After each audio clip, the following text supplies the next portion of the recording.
Hi F2Ps, it's Goodfellow here from F2P.com, and today we are checking out Cabal 2 from EST Soft. It is a fantasy-based MMORPG.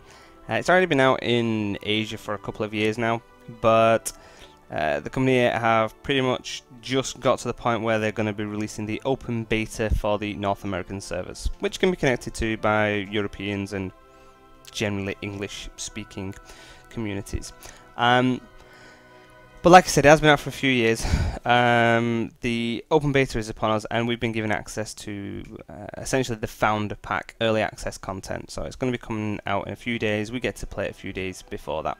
And there's some other kind of freebies and goodies that you get with it, but nothing major. The main thing that people are buying the founders pack for is the early access. So we're going to check out the game. Like I said, it's fantasy-based MMORPG, very theme park, very classic. And we will give you an idea of some of the different features in the game. So, starting out, and normally I'd kind of skip through this, but I'm going to kind of show you a little bit of the character creation. So, we've got the 6 traditional classes that you would have seen in the original Cabal, or Cabal Online, whatever. So, you know, they all look relatively nice. The actual character animations look pretty good. They don't necessarily look like this in the game, but you know, they're not terrible. And you can pick male or female characters. Now, the reason I want to show this is because you've actually got, you know, quite a bit of customization. So we can zoom in here now. We can change some different hairstyles. Let's change his hair close. We can't just see. There we go. So you got some different hairstyles. We can float him around. Got some different skin colors. Can go for purple and blue and whatnot. Different eye colors. So that's your basic stuff.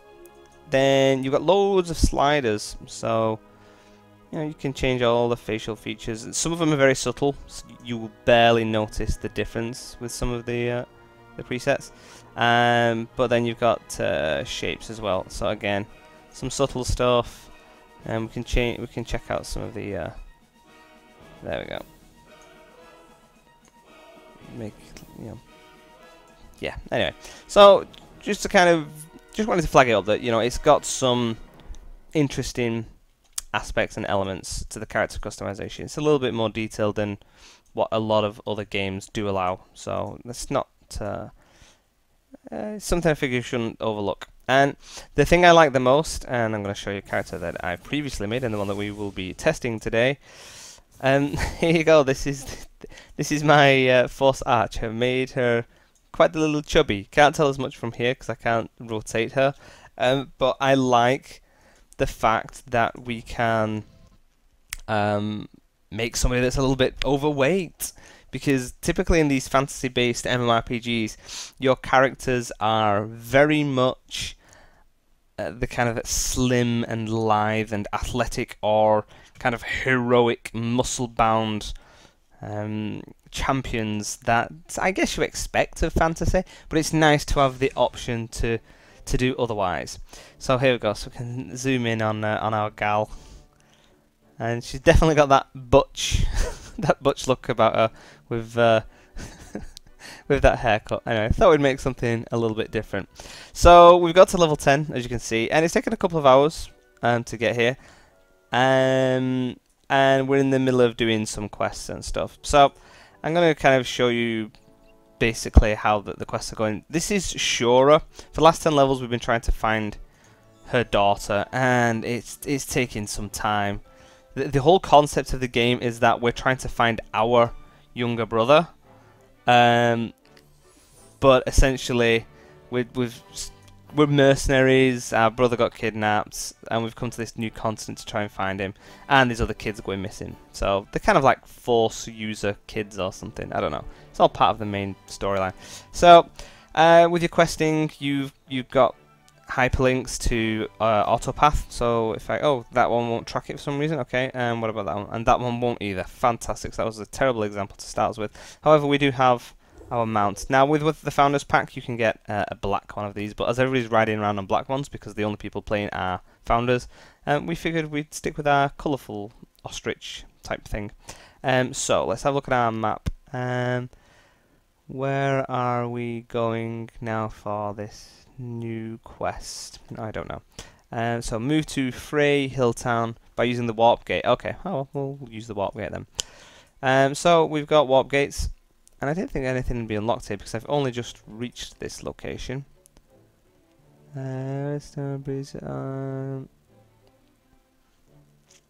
Where went Frey Hilltown? Must be on a different continent. Okay, so that basically it's kind of like a flight path, or kind of however else you'd get around in other games. So let's warp to another zone. Oh, there you go, Frey Hilltown. So that's where we need to go. So this will teleport us straight there. Now, like I said, I've hit level 10, and while we're walking around, I'm going to tell you about my experiences so far. So no matter which class you choose, you will always start in the same location. You have the same starting quest, you have the same story arc as everybody else. Is this gonna? There we go. This will now let us track. That's why it wouldn't let us track to this location, because it was on a different continent. So we're auto-pathing at the moment. There we go. I hate how the auto-pathing finishes on the person. I should just kind of like come nearby them. Okay, I'm not really going to read this. So while I talk, you start in the same location, you pick up the same quest, and it is pretty much linear. We have had generally one quest throughout the entirety of the game.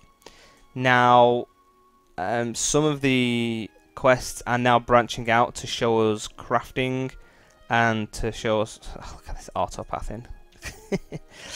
To show us crafting and to show us presumably Force Academy Force abilities. I don't know, it might be part of the main quest, I don't know. But yeah, as far as the story goes, we've only had one quest. So regardless of how many times you play the game, how many different classes you try out, and you can get 6 different characters, which is cool. And we like that element of it. You'll be doing exactly the same content every time for all 6 characters, which is pretty boring. I don't think there's any other way to go about it. What do we have to do? Talk to Force Academy student Jenny. Oh, a piece of paper on the floor. I imagine that's going to be for a quest or something at some point. Well, it's brought us out here. Force Academy. Do I need that then? Do I need to wait for it to respawn or something? It thinks all missing children have Force talent. The disappearances might be associated with the Ivan family, famous for Force research. Go meet Jenny, who enrolled in the Force Academy. Okay, you should meet with Jenny, who... Right. New students at the Force Academy. She's not very competent, but likes to meddle with other people's business. There's a bit of an age gap between her and Crorain. Okay, the two love to set out for adventures around Frey Hilltown. So we're looking for Jenny. I love you, Jenny. Okay, so that's a player. That person's got a pet. I've got a quest at some point for picking up a pet, but I've got more important stuff to do. Well, this would normally take us to where we need to go, but clearly it doesn't want to. Ah, there we go. So it just decided to stop us over there, and the view distance wasn't loading up. So okay. Hi there, Jeannie. Yeah. Okay. Yeah, it's great. Just give me some stuff to kill, no doubt. You're going to tell him to kill 10 of these things, probably. Yep, hunt red helmet beetles, collect escaped students. Okay. So, me turning around saying, oh, you're going to make me hunt 10 of these. That's because that's pretty much the only quests that we're getting. It's pretty much go here, kill this, and then collect stuff from it. And well, kill 10 of them while you're at it. It's the same old MMORPG questing we've seen a million times. So not only are we playing the same quests all the time, they're actually not that interesting. So that's always fun. Yeah, so that's pretty much all we've got to do at the moment. We've just got to kill 10 of these. So, while we're doing that, let's talk about the combat. Oh, we've got to pick these up as well. These guys actually, I think they will attack us if we get too close. Yeah, there we go. Well, that's uncool. Right, so I can right click this, poof, dash back. Yeah, check me out. And then I'm going to freeze you down, because I am a force archer, if you couldn't tell. Which, as far as the class goes, they are marked as being the hardest class. That's according to character creation. It gives you kind of like a value. Oh, I keep doing that one by accident. It gives you a value for how difficult the class is to play. And this was 5 out of 5, so it is technically the hardest class. Not me just saying it, that's what they say. So, as you can see, I've got all my skills and stuff that I have progressively unlocked as I've leveled up. Every time you level up, there's generally a new skill that you will earn, as well as... Oh gosh, let me pick it up before he flags me. Yeah. Okay. As well as you get 3 talent points, and actually if I can find the window, because I'm not sure. What would it be? K for skills? No, it's not. I'll explain that in a moment. What would it be under BP for points? Nope. Oh, we'll find it at some point. Ooh, what's these? Oh, these are my achievements that I've been unlocking. Well, check me out. No. I was saving these so that I could show you guys. There we go. So it's N. Okay.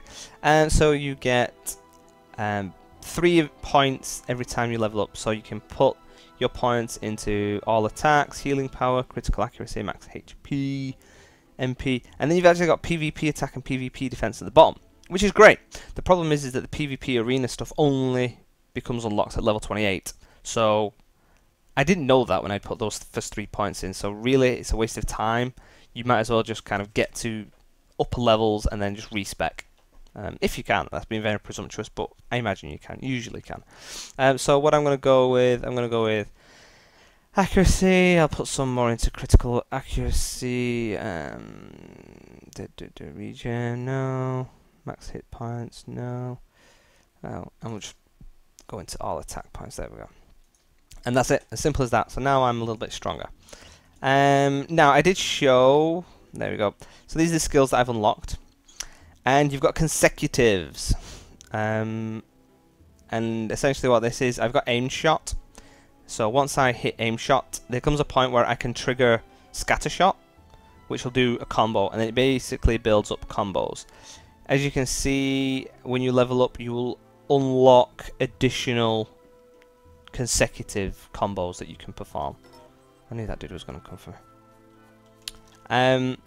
Now. Let's back up. Let's freeze him down. Hey now, where's that doing it? Okay. The thing is, you'll not see the icon or that icon anywhere. This aim shot pretty much just turns into the icon. Now, I presume it gets a little bit more difficult with some of the combos down the line, but this is pretty easy. Okay, so we lock him up, and then this might actually kill him. Okay, do aim shot, and then it turns into that. And then it turns into that again, and you can basically do 3 combos. So yeah, it's cool. Let's do it on this guy. So just watch that button. It's going to change the colour of the icon, and it pops up there like the last minute. But you can pretty much just keep spamming it, and it'll do it. There you go. Yeah. Whoa! There we go. So that's essentially how the combo consecutives work. So that was a major graphical glitch. So while we're talking about graphics, let's talk about graphics. This game is a few years old.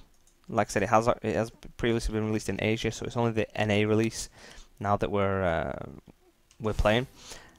But that said, it is made on the CryEngine 3, which, I'll be quite honest, isn't hitting its full capabilities. Not even close. The game still looks more than kind of like 2 or 3 years old. This looks like an 8-year-old game, in my opinion. You look at these textures. I mean, these shadows are just jumping all over the place. And alright, when it comes to stuff like shadows, it can sometimes be your graphical calibration or the particular card that you're using. But aside from that, the textures, it's just flat textures everywhere. bumped up with a little bit of green grass.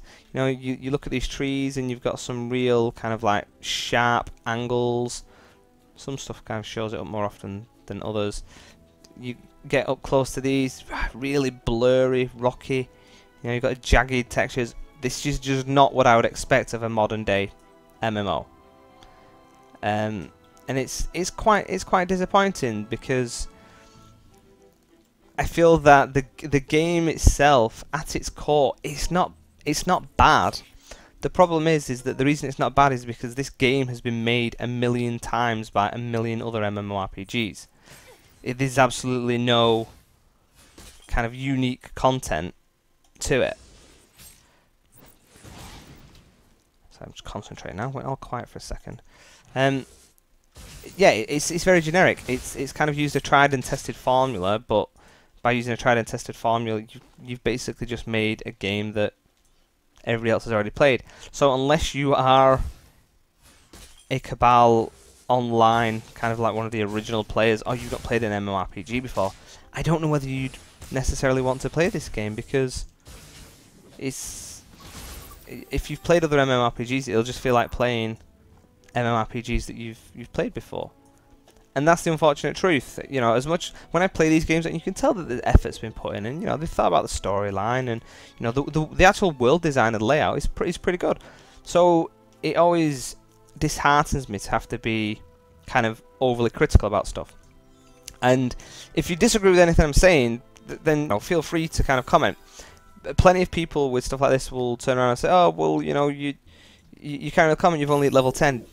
The problem is that there's plenty of games where you play up to level 10 and the game is really good.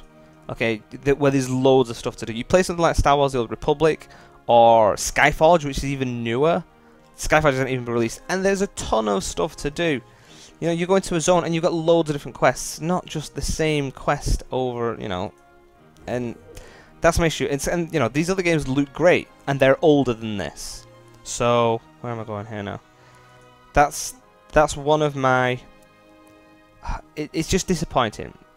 It's one of my issues with the game, but I find it a shame, especially for players that are kind of Cabal Online, who've probably been waiting for the game. You know, you kind of think, well, you know, you could have possibly delivered a bit more. I've come all the way out here too soon. It was just a foolish mistake. Oh no, okay. Oh, I had another one out here by the look of it. Oh well. At least it's kind of proved me wrong a little bit. It's starting to branch out and give me some extra quests now. I've got more than one quest. But it's taken to level 10 to actually start doing it. That's kind of the issue, you know. I don't feel like there's a lot. It's all very linear, and you know, it's like I said, it's the same thing. You know, you get to the new area, you've got some slightly different mobs that you're gonna kill. That little beep you keep hearing is when something new is targeting me. Okay, let's nail this thing.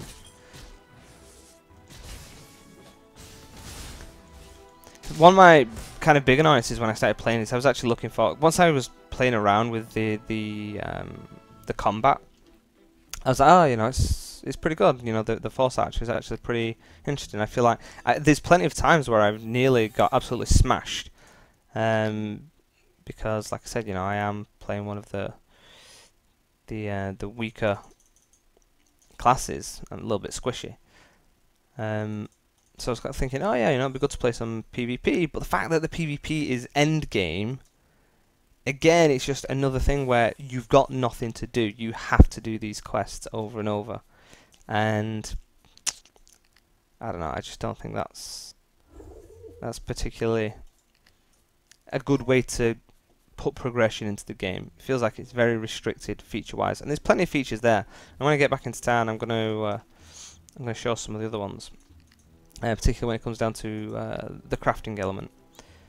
But yeah, so I mean, we sort of tell you, was it like a named boss, this thing over here, or was it just like one of many? If it was just one of many, I'm not that bothered. But let's have a look. So that's Talus Land Abysmacor. I mean, that looks pretty hardcore. Let's have a look. It's not doing anything though. Did I just have to destroy it? The nearby Talus land abysmal core has been destroyed. Cool. I don't know what it's done. Hey now. It's released some netherworld small dugurils. Excellent. Okay, well, I want to see what they do. Let's throw my grenade on them. Crunch. Wah! Keep accidentally diving in.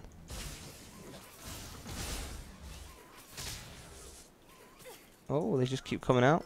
Okay, well. Way. Hitting harder than I want them to. So, okay, I was hoping that would be something a little bit more impressive. I'm going to check out the big dude to see if he's got any mechanics, because that's another thing. So far, the stuff that I've encountered that's been kind of like named boss, whether it's kind of objective based or not, and this guy is kind of wandering around. He looks like he's important. You know, got a little bit extra XP, hit points in comparison to the other stuff. They just don't do anything. They just kind of run towards you and kind of try to obliterate you. I was playing a dungeon where I couldn't be bothered trying to kill my way past everything, so I tried to run past everything, managed to run to the end boss, dropped him in like a few hits, and but basically had a train of everything following me. Anyway, let's see what this guy's going to do. He's going to do anything cool. Just going to stomp me.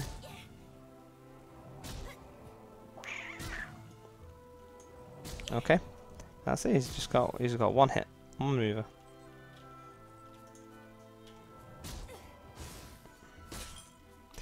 And then we'll drop him like it's hot.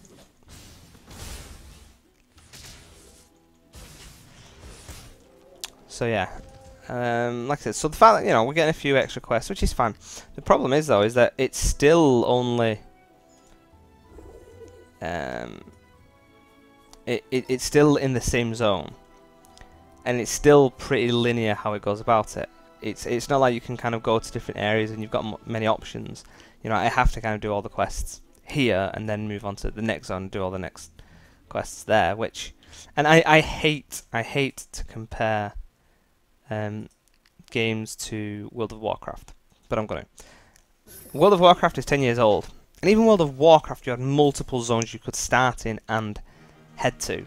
Now, I'm no massive World of Warcraft fanboy by any means, and there's a lot I didn't like about the game, but it knew how to do a few things. So the fact that kind of so many games kind of imitate it, to imitate it badly is kind of poor. There's enough content, and it's been around long enough to know, hey, this is how we kind of create something that's a little cooler. So anyway, that's kind of giving you an idea of the quest. And I don't think we're going to learn much else from this. Okay, cool.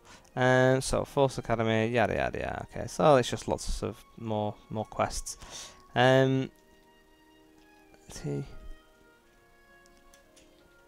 It's looking a little on. I mean, it looks alright, the water, but I don't know, the splashing, it just looks just everything, jagged edges, especially when it comes to the nature stuff, flat graphics.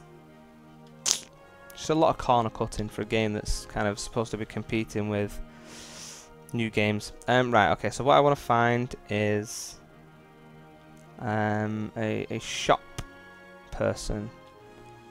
Let's have a look. Instructors, anvil, that might be something I can use. Regent craft machine. Vault keeper. I don't know where any of these things are. Tell you, let's go back to the original starting zone, because I know where they are in the starting zone. This is going to be the last thing I'm going to show. I'm just going to show you a bit of the crafting stuff. No, I don't use that one. I use the gate controller. What's another zone? So we're going to go back to Lethe Island, which is where we started off. And I've not actually explored the crafting that much. There doesn't appear to be crafting skills, per se. All the crafting is done through vendors. Or professionals, or artisans, or whatever you want to call them. I guess they're not necessarily vendors. And there's an element of basically acquiring resources and stuff still, but I think it's over here, yeah, it is. it's it does still give you some elements of customization with what you want to put into your gear. Now, one of the things that I've managed to pick up, I've got these gloves.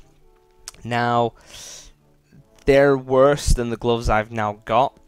The reason I've kept them is because they've got this this little slot that I can't point to, but you can see there's a slot under the attack speed.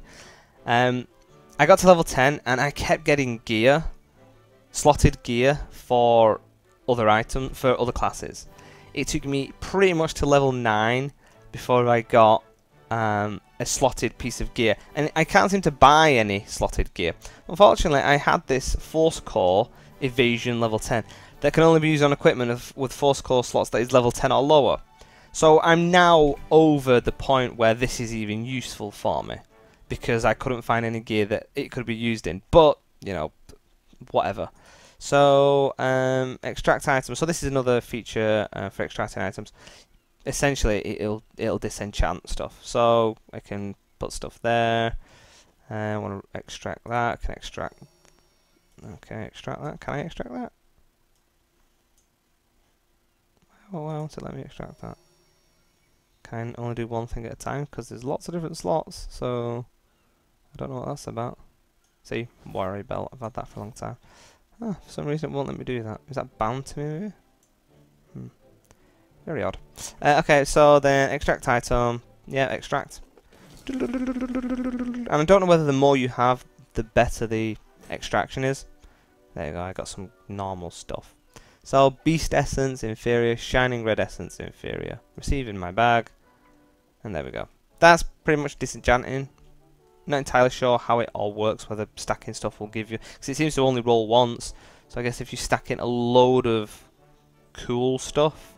because I was selling some of the blue items. I earned a blue item like at level 2, and I was like, oh my god, I've got a blue item. Then found out you can like buy one and they're pretty cheap, so I was kind of like, oh, okay. Whatever. Okay, so I want to try and put this slot in. Was it one of these guys? It's an equipment merchant. You'll only let me extract. Where was... you're a grocer, so you're just a vendor. Grocer Paparo. Force Core Transformation. I think that might be the one we're after. So, we can put in this item, maybe. Okay, we can't put that in. Can we use that one? Put an item to upgrade. Well, I don't know now. Can I upgrade that? Ah, okay, so I can upgrade this Force Core. Okay. The target will be covered by the Force, giving a shield effect. Okay.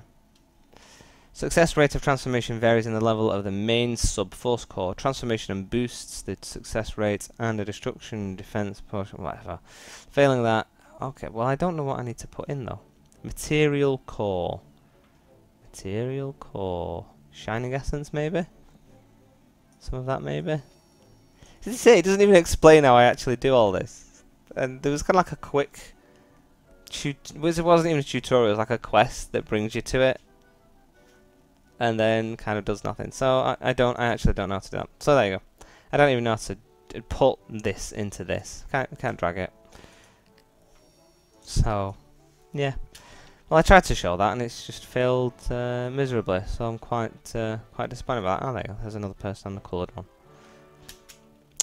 So there you go. So that is pretty much my look around the game, and like I said, it's whatever. It could be better. It could be a lot better. It could be a lot worse. And there's plenty of games that are pretty terrible MMORPGs. It's just kind of followed a formula that I believe is just so overdone, and it's too safe. They've not tried to innovate, you know, they've not tried to do anything overly creative. They've just made a game that they know is likely to do okay, and potentially use the, you know, the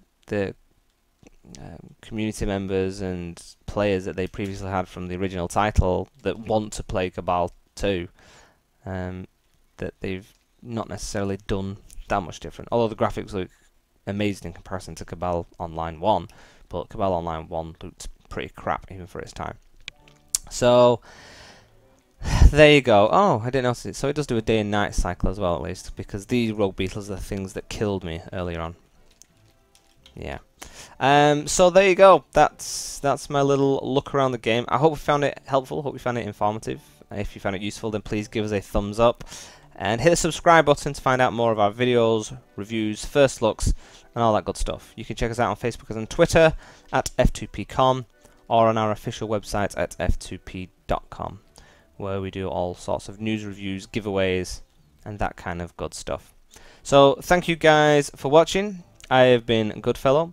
This has been Cabal 2. You have been you, and hopefully we shall see you in the next video. Bye bye!